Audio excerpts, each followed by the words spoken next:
What is it? What's wisdom? Some people say it's patience, somebody else will say it's money, somebody else will say, I think it's when the lens is wide open and anything is accepted. That would be wisdom. Welcome back. Yeah. I don't get to say that too often. We filmed just before you went into the jungle. Oh yeah, that's right. Yeah, I had to keep a secret. I'm not very good at keeping secrets. I thought I was out first because I can't do the manual stuff, but I can put anything in my mouth. Anything. I told him, just throw it in there.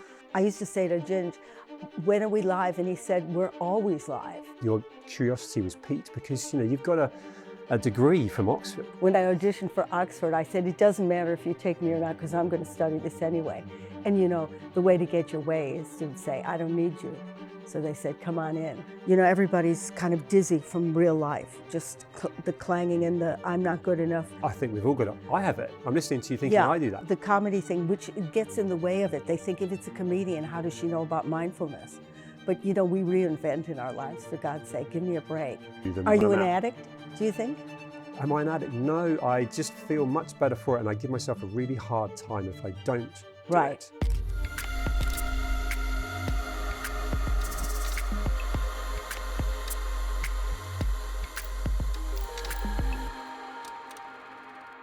Welcome back. Yeah. I don't get to say that too often. Really? Yeah. Am I the only part two? I think I've done one other person. Okay. But this is the most. That's the competitive in me. Yeah. Yeah. But I'm glad you came back. No, thank you. Lots happened since. So we filmed just before you went into the jungle. Oh yeah, that's right. Yeah. I had to keep a secret. I'm not very good at keeping secrets. Oh, it was way before. Yeah. Yeah. We had a lovely dinner I at yours. told anybody anyway. You told me we had a dinner where had some brilliant people come to your house that evening. And I told a few people, she won't tell anyone, don't you? And then you announced it to everyone there. I know. I don't know why you have to do that. These television things. It's a trust thing, though. I think the people that you trusted me. Yeah. People that came kept it Yeah. Nobody strong. said. And then, genuinely thought you were going to win that.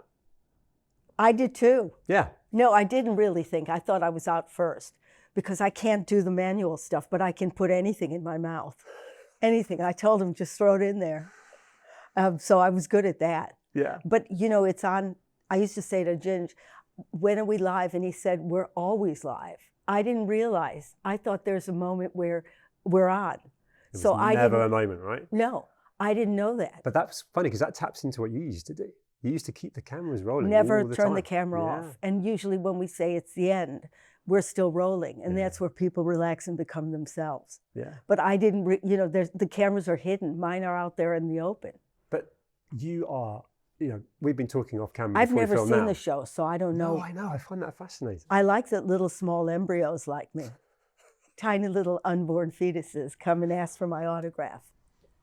That's funny. Is that bad whole to new say? Audience. Whole new. And a whole new tribe, literally the tribe that you're in. And, these guys, Ginge, they've all become friends, right? Yeah. Well, because you bond when you're in dire straits. But I would have anyway, because they're underneath it, they're like great men. If the next generation is anything like that, I don't think they are, but these guys don't go off piste, whatever they're offered. You can't buy them. They love what they do, and they're doing it for their mothers. That's lovely. To buy them a house, yeah. Or that guy H's has a Down syndrome sister and just pushes her to the front, and she's totally confident. So they're great boys. That's cool. Yeah, I love them. And so the expectation from you when you went in, we didn't have that chat before. It was just like you're going in the jungle, but you thrive off connectivity. Yeah. You are tribal, So watching it, I don't get to watch too much TV, but that I made time to, and it was just like fresh on having got to know you and so on. And it was clear that the interaction and the vibration that you had with them was visible. Well, I made them sit every morning, and we'd have a check-in. So these boys didn't know what hit them. I'd say, and so they did it even after I left. They would say, "This is what's going on for me." And once you know that, you're not scared anymore, because if somebody's going through something, you don't take it personally, because we always think, what's wrong with me? Even though you're having a terrible day, you're projecting onto me your problems. So everybody would know where everybody was at. And so it became one, it became a tribe. Yeah. Yeah. And were you shocked when you left? I was shocked, because I didn't think I was going to be there that long. I mean, I wasn't that interested. I was only interested in them.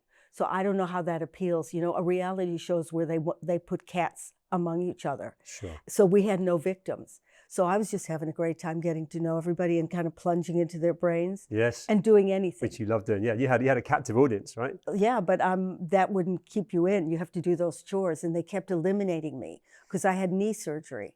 So they kept saying, she's not doing it today. So I wasn't on the competitive line at all.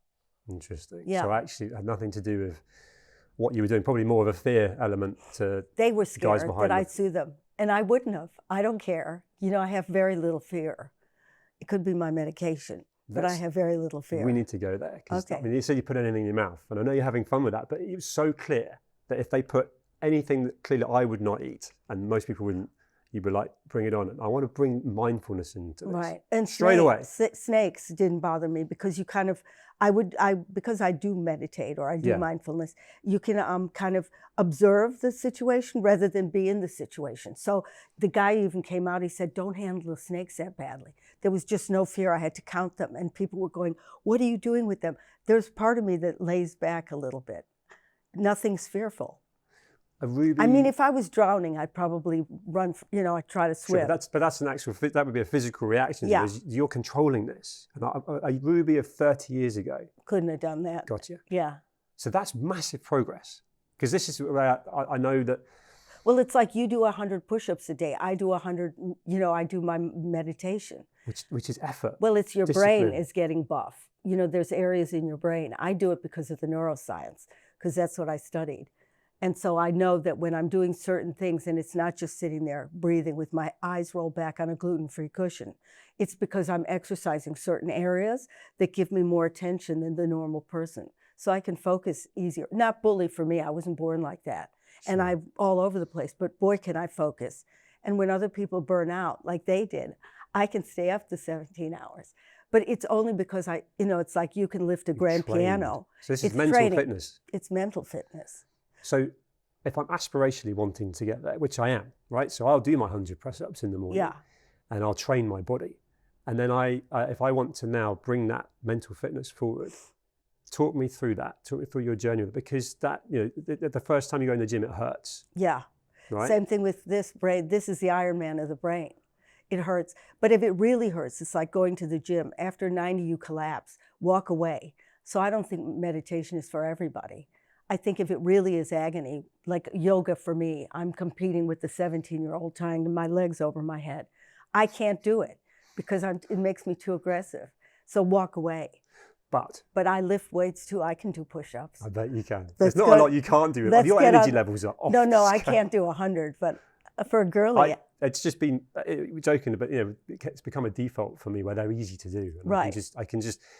If I want to keep fit and I want to have some kind of physical fitness, it's just a constant. So I can do them in my hotel room. I can do them. Are you an addict, do you think?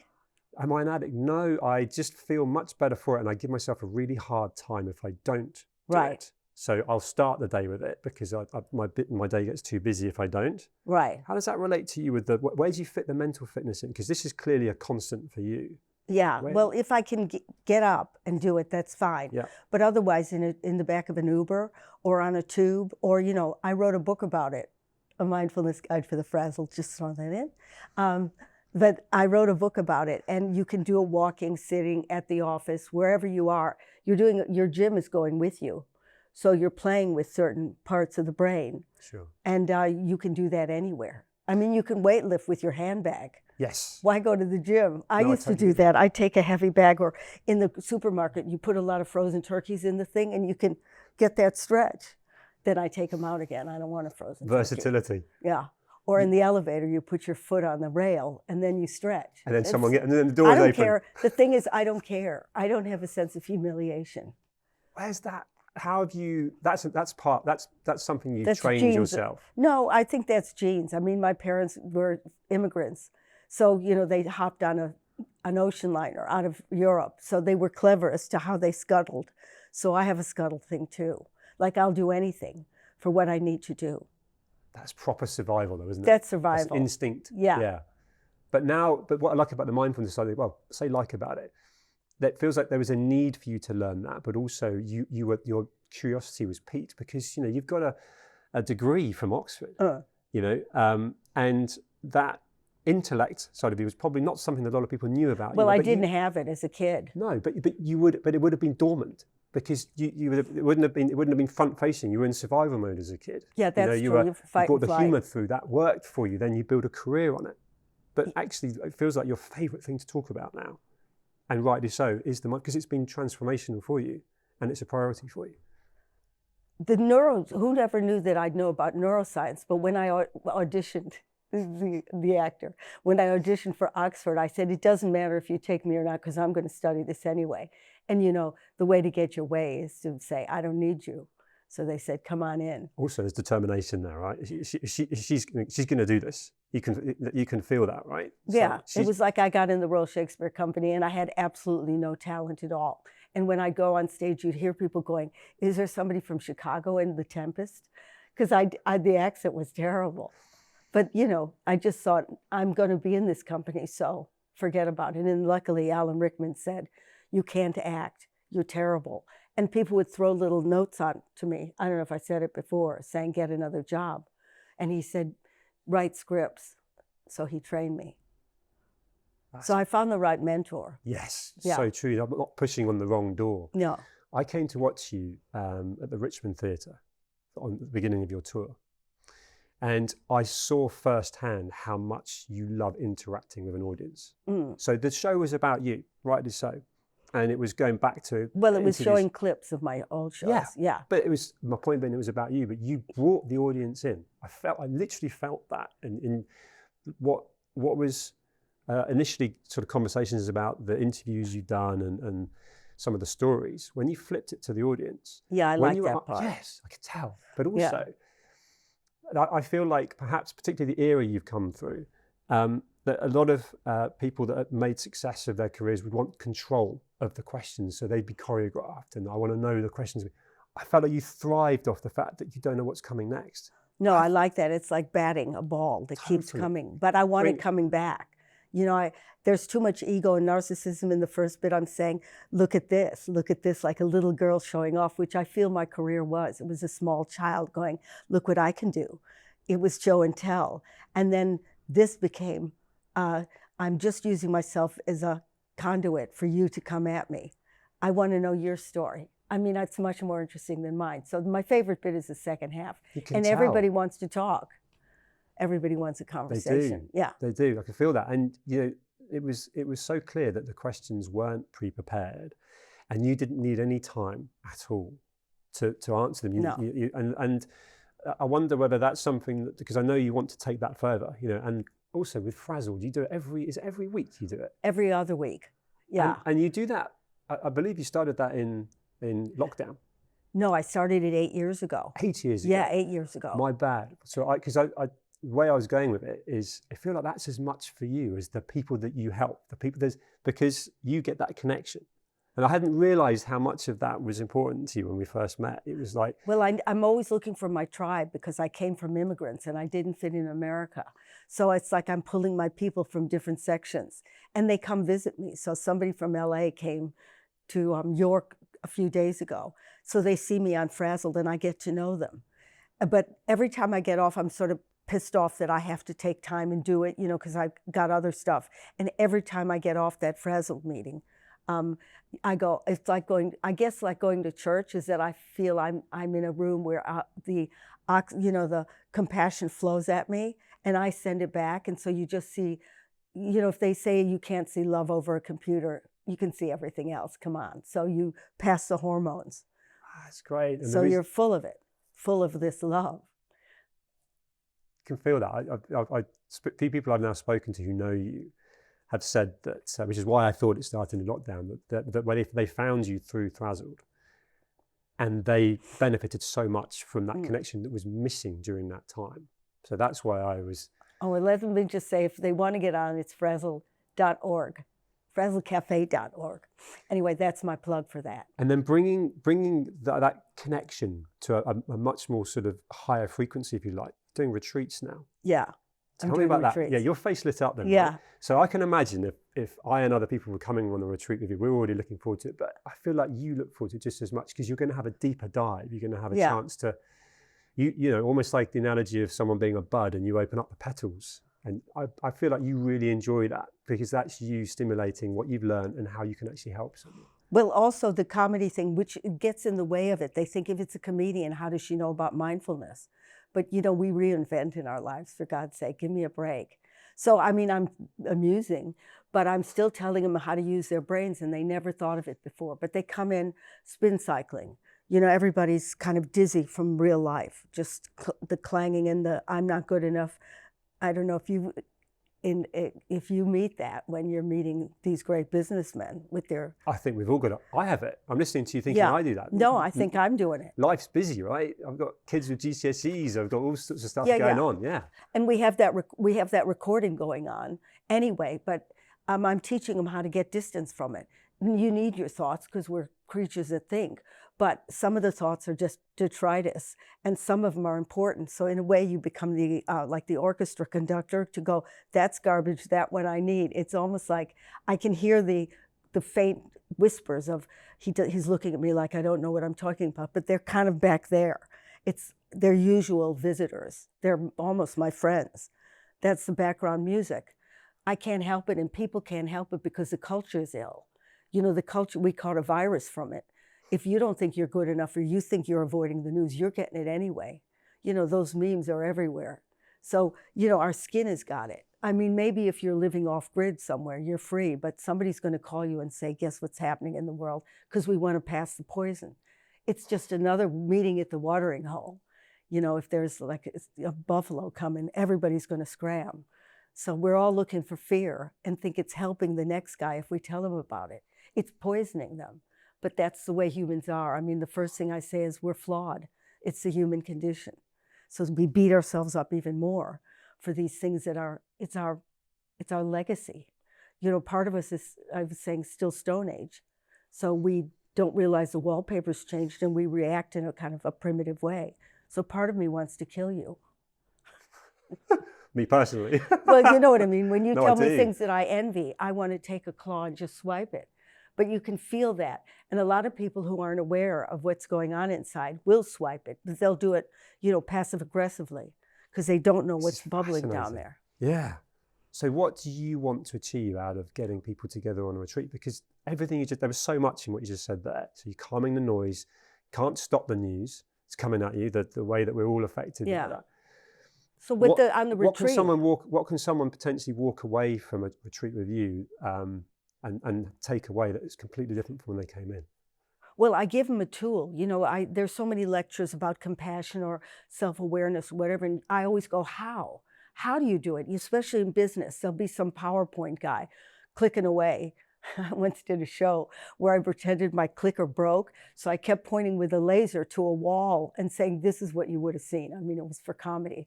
It's called How to Be Human. Yeah, but get rid of the PowerPoint and teach them a tool. So when they leave, they've got something under their arm. I teach them what that mental push-up is. And they can either do it or not do it. But I say, you got to do something. You have to get your focus below the neck, into your body. Once you can follow your breath or listen to sound or taste something or feel interoception, once that's there, the thoughts automatically get quieter. They don't go away. But you can either have this part called the insula, which is feeling in the body, or the gabbling fight and flight. You can't have them both on at once. So either you're talking, you know, a million miles an hour up here, but the minute you, let's say, focus on intentionally on, let's say, sound. That's the mindfulness piece, isn't it? Everything's gone to the sound. Sound, right? If you're in a sense, you can't think at the same time.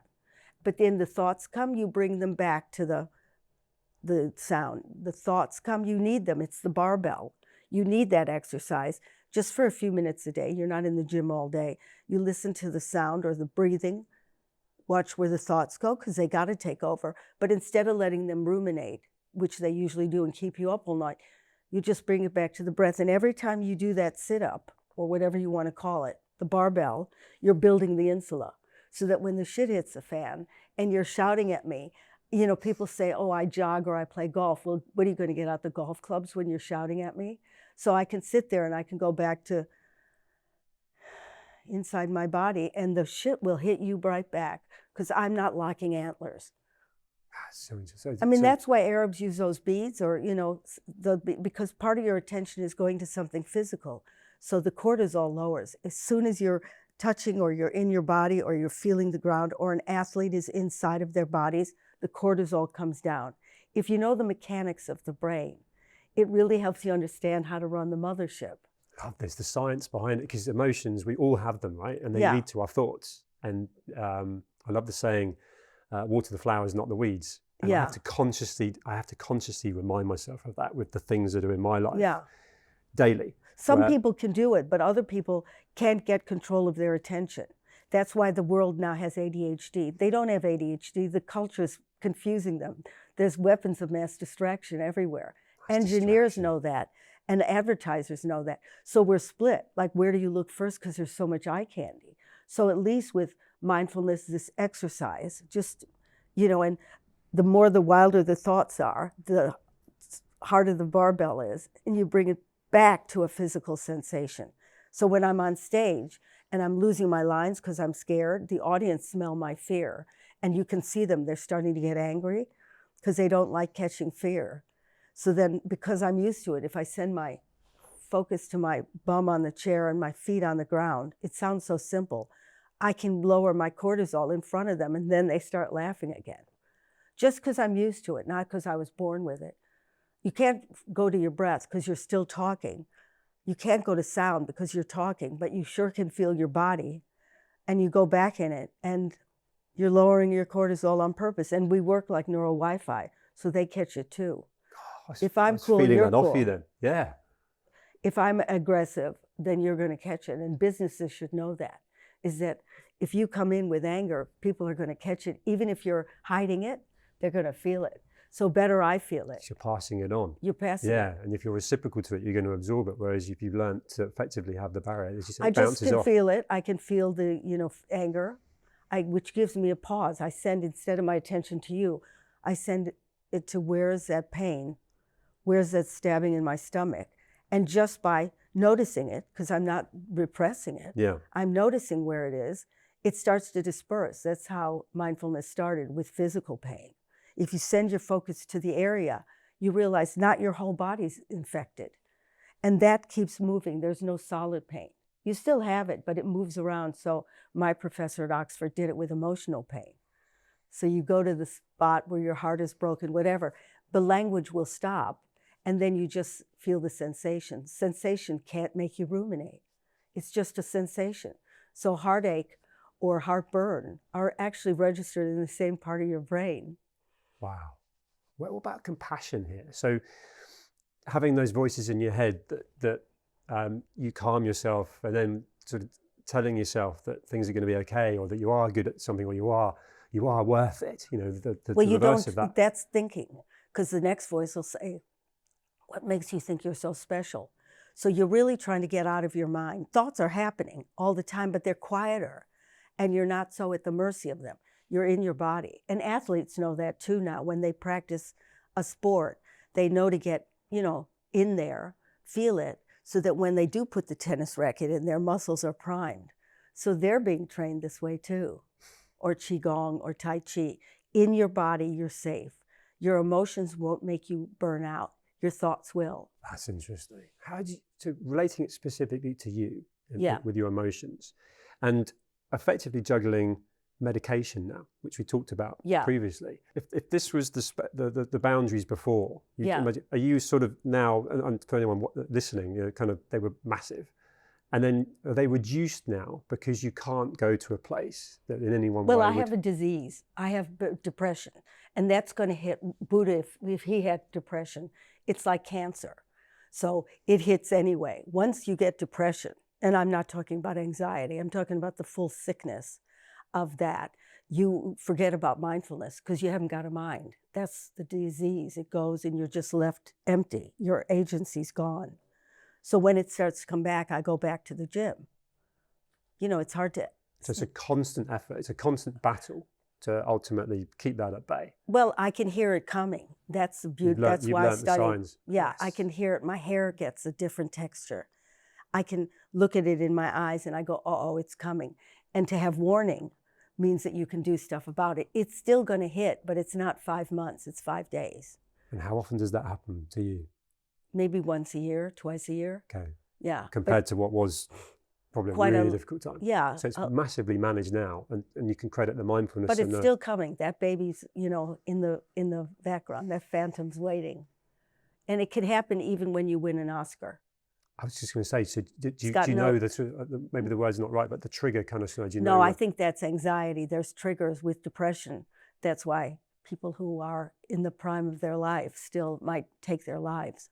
It's got nothing to do with a situation. I'll defend that to anybody. You may get triggered because somebody, you know what I mean, it's a chemical, but we don't know enough about the brain because no money. They saved a population with malaria. I'm not good for them. But if the money went to this, we would have eliminated a lot of suicides. That's powerful. Well, I believe it. Just No, I can tell. put some No, money I find you- in neuroscience. Yeah, and of course you've immersed yourself in this now, and because of the interaction, that's the thing that makes you so interesting to learn from and listen to. Is that it's not just your own experiences. You have put yourself out there to get people to share so much of their experiences with you, which builds you a much bigger algorithm of Yeah. knowledge. Yeah, Bigger you're continually doing algorithm that. of knowledge, yeah. Well, I from want them to frazzled stick on me. I want their bits so that I'm encompassing humans, not encompassing money, or even though I love money.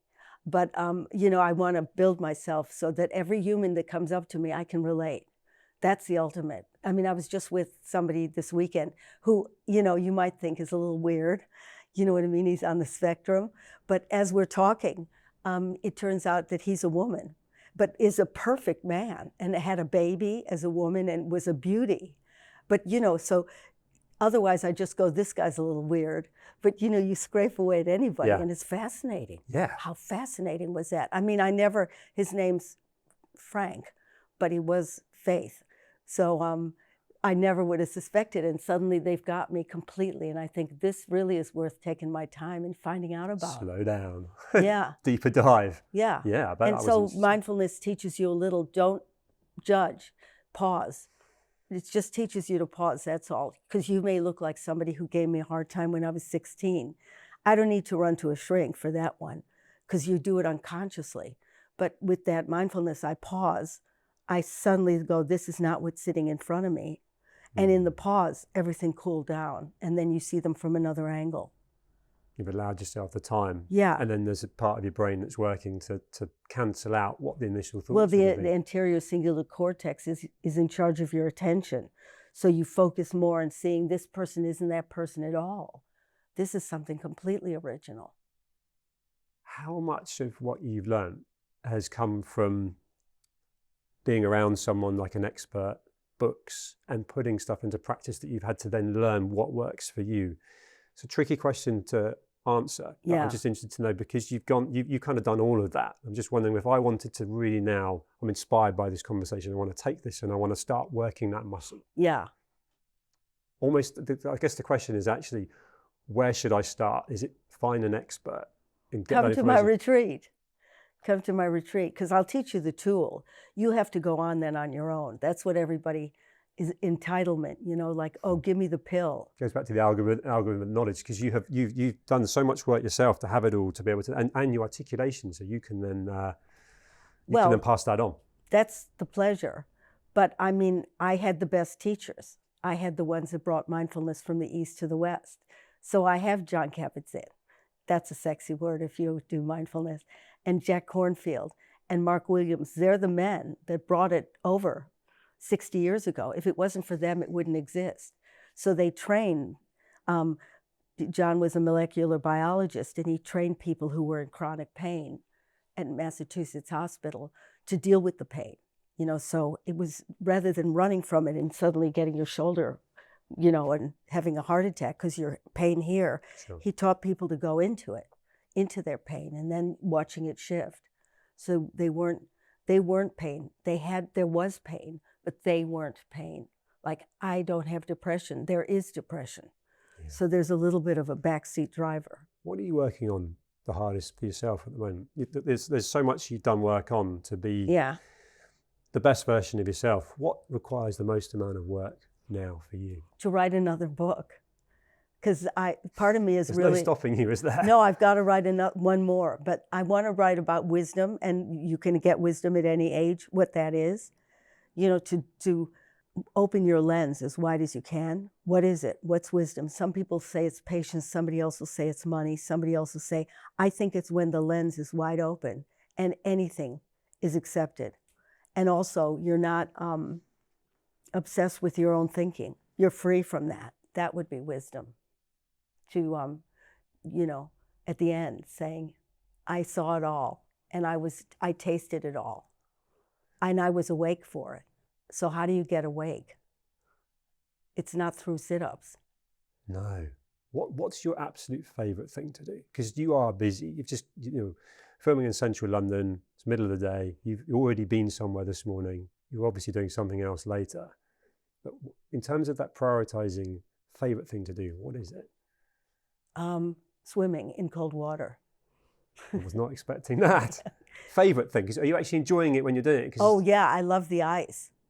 I love the ice. I get high. So I would do that because I know it feels good for me. Yeah. I had a cold shower this morning. It's not pleasant for me. I'm not enjoying that. No, I get high. So what am I not doing that you're doing? No, it's different humans. We're different fingerprints. But I want to enjoy it. Because can. Why is it that's something that's good for me? Yeah, and I feel good afterwards. Yeah. I feel brilliant afterwards. Why am I not enjoying it in the moment?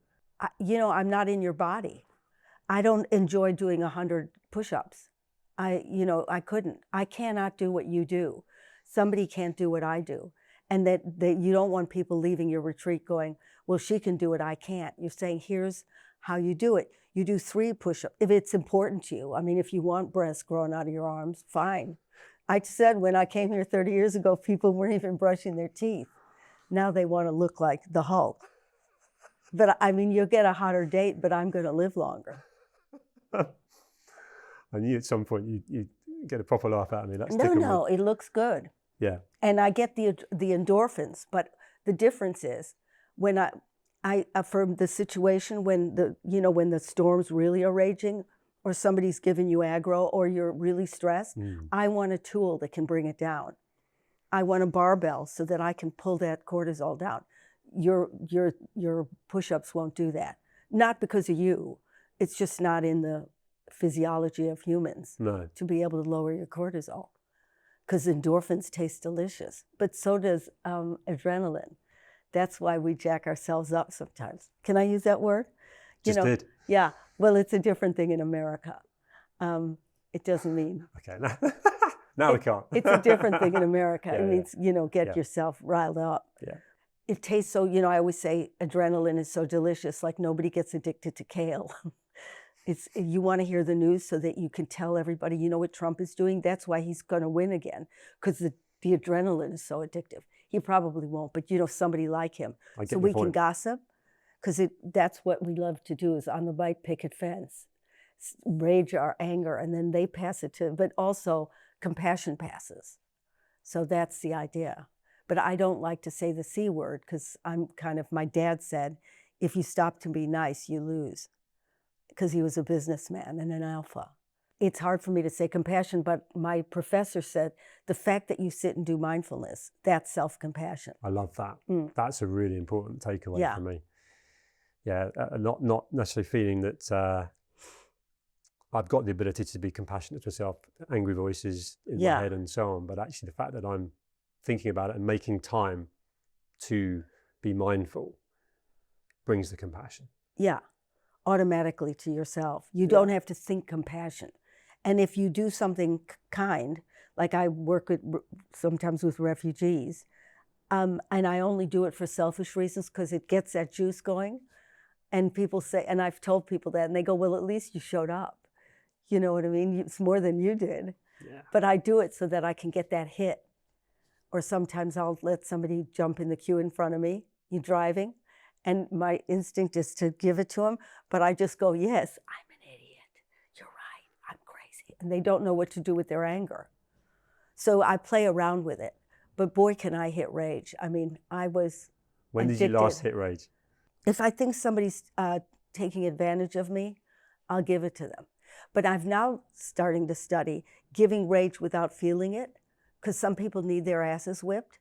So, you'll say to somebody, listen, if you don't get me that person on the phone, because they wouldn't react to me being really calm, but I'm not catching the infection. So sometimes you need to give it, sound like Sure. it. But I don't want to be poisoned by my own adrenaline. No. There's a lovely protection mechanism that you built for yourself from someone that, openly talked about how you really needed that. You've built really quite a strong defense mechanism that works for you. You can feel that. Because I was so addicted to rage. It was delicious. Because I had to defend myself. I could go into my parents. If the shit beaten out of you, you're used to going like this to the next person. Yeah, you meet it with rage. Yeah, you meet it with rage. That's really inspiring to listen and learn from, actually, because I think so much of what we do. Well, that's nice. It is. Yeah, properly mean that. We meet so much with what comes to us, and especially if you're not secure in yourself, if you don't feel like you know how you should behave, you match the person that, and a lot of people are insecure and masking and coping with the pace of their life, so they just react and meet fire with fire. Yeah. And think it's justified because they think that way. But actually, thoughts aren't, once you get it in, and here's the B word, which I don't like to use either, that it was stolen from Buddhism. But it was also, Jung also stole it. So there's a lot of psychologists that are also ripping it off, is that thoughts aren't accurate. Feelings are. So you could trust those. But you watch them too, don't just say, well, I'm angry, so I'm going to trigger finger onto you. But to not really believe these babies are recordings. You remind me of this, you're this, I don't like white people, all of this is going on. We need the thoughts, otherwise no civilization, but most of it's garbage. Yeah, and it can get you into all sorts of trouble because you don't even know why you're reacting or saying something, but it's, as you say, it's a memory. It's a habit. Yeah. Habit. Yeah. So another thing is learn your habit. That would also be meditation. Meditation isn't a thing, it's just attention and noticing without being compassionate. That's all it is noticing. And then not kicking your own ass for it. Because if you didn't put the compassion in, you'd notice and then you'd pile on even more. So you have to stop it in its tracks and go, well, I needed it at the time. Ruby, heartfelt thank you for coming back. Thank you.